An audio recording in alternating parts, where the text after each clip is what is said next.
Refer lang sa kanila. Refer ba? O, sabi naman ito pwede rin po din. Dito kami sa hospital. Ayan, katutulog lang yung pasyente namin. Sana nga tuloy-tuloy yung tulog niya hanggang bukas. Sana magiging okay na siya. Makatulog na siya ng maayos. Pwede kasi magsusulat siya. Ayan, kapatid ko si Ate Pati. Bali, dalawa kami bantay. Siya at saka ako. Ay, dalawa po.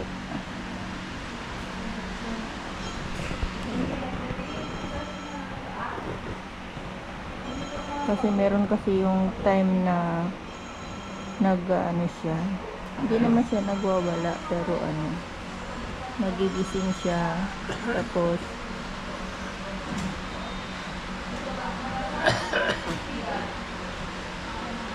parang iba yung niya, galaw niya, ganun.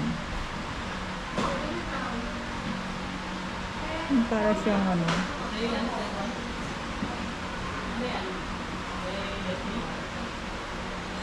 nagsasalita mag-isa.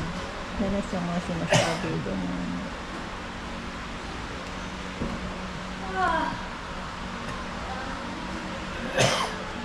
Type-C ba?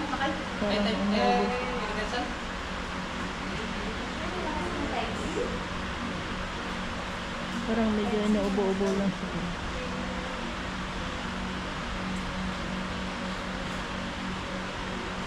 Bali, isang linggo na sila dito. Bali, na-confine sila ng Monday.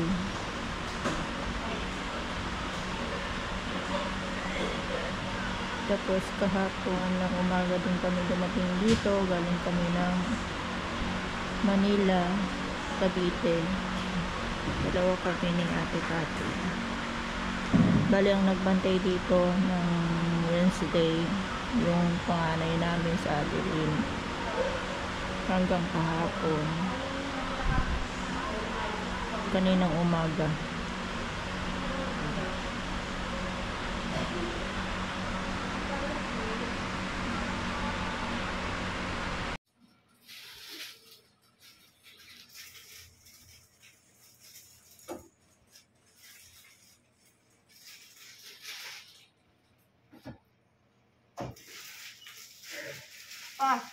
Alpas kayo? Puro kayo. Good morning po sa lahat. Update lang po sa kalagayan po ng aking papa. Bali ngayon ay so far so good naman. Nakakakain naman siya ng maayos. At ito na siya, nagpapahinga. Bali, nandito kami sa CBMC Hospital.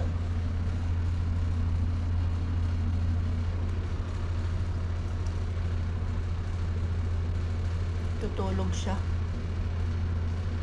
Tapos niya lang kumain.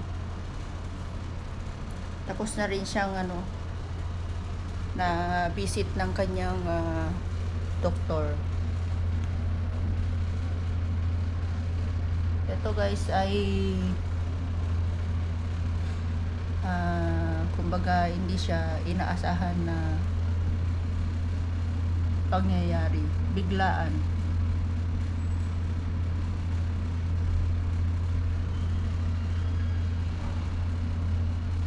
Biglaang pangyayari.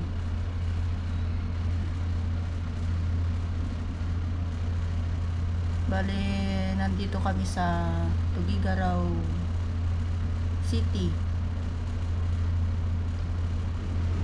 Bale, pangatlong araw na namin ngayon, pero na-confine si Papa noong Monday.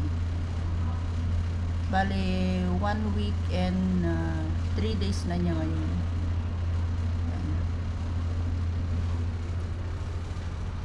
Bale, ang sabi ng kanyang doktor ay mababa yung kanyang potassium.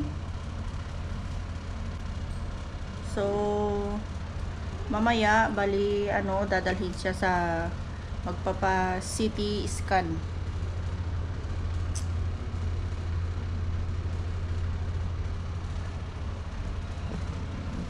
Ayan guys, ang update sa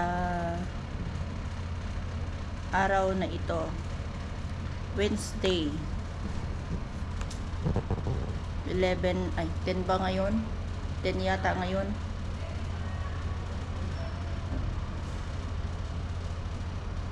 10 ng July. Ayan guys, hanggang dito na lang ang update natin. Update ko ulit kayo mamaya pag dadalhin na siya sa mag CT scan.